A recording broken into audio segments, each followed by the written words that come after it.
बाबुल शहर की एक बदकार औरत मर गई तो उसके घर वालों ने उसे दफन तक न किया, बल्कि कूड़े के ढेर पर फेंक दिया। हज़रत मूसा अलैहिस्सलाम जब कोहे तौर पर अल्लाह ताला से बात करने के लिए गए तो अल्लाह ताला ने फरमाया कि ऐ मूसा अलैहिस्सलाम, बाकी बातें बाद में होंगी, पहले जाओ मेरी कनीज़ की लाश कूड़े पर पड़ी हुई उसे गुस्ल दिलाओ और इज्जत के साथ दफना दो। हज़रत मूसा अलैहिस्सलाम कोहे तौर से वापस आए और बाबुल शहर में दाखिल हुए। तलाश करते करते एक जगह देखा कि कूड़े पर एक लाश पड़ी है और उसके इर्द गिर्द चार कुत्ते उसकी रखवाली कर रहे हैं ताकि कोई दरिंदा उसकी लाश को पामाल न कर सके। हज़रत मूसा अलैहिस्सलाम ने उसके घर का पता पूछा और उनसे कहा कि लाश को उठाने में मेरी मदद करो। औरत के घर वालों ने कहा कि हम इस लाश के करीब भी नहीं जाएंगे, ये एक बदकार औरत की लाश है जिसने अपनी सारी जिंदगी बदकारी में गुजार दी। पूरे शहर में कोई भी लाश उठाने के लिए तैयार नहीं था। हज़रत मूसा अलैहिस्सलाम अपने भाई हज़रत हारून अलैहिस्सलाम के पास गए और कहा कि लाश उठाने में मेरी मदद करो। दोनों नबियों ने लाश को उठाया और फिर जब गुस्ल देने की बारी आई तो शहर की कोई औरत भी उसको गुस्ल देने के लिए तैयार नहीं थी।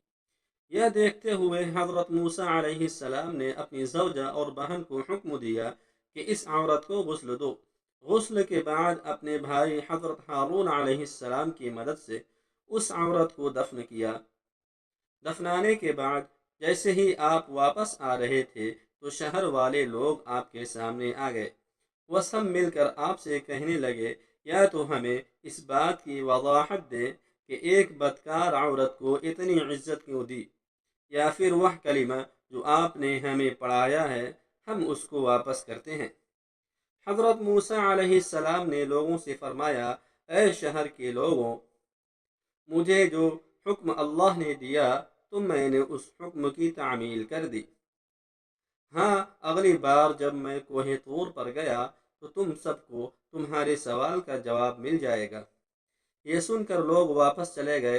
हज़रत मूसा अलैहिस्सलाम दोबारा कोहे तूर पर गए तो फरमाया, ए मेरे परवरदिगार, इस शहर के लोग मुझसे इस बात की वजाहत मांगते हैं, एक बदकार औरत को इतनी इज्जत से क्यों दफनाया गया।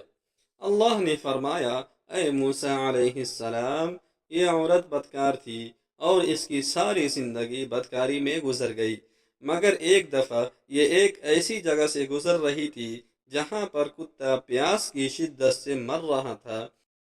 उस औरत को कुत्ते की हालत पर रहम आ गया। इसने पानी के कुएं से अपने कपड़े गीले किए और कुत्ते के मुंह में निचोड़ दिए। प्यासे कुत्ते के मुंह में जब पानी आया तो उसके तड़पते हुए जिस्म में जान आ गई। मुझे औरत की रहम दिली पसंद आ गई और मैंने उसके सारे गुनाह माफ़ कर दिए और मौत के फरिश्ते को हुक्म दिया कि इसकी रूह कब्ज़ कर डालो ताकि ये आइंदा बदकारी न करे।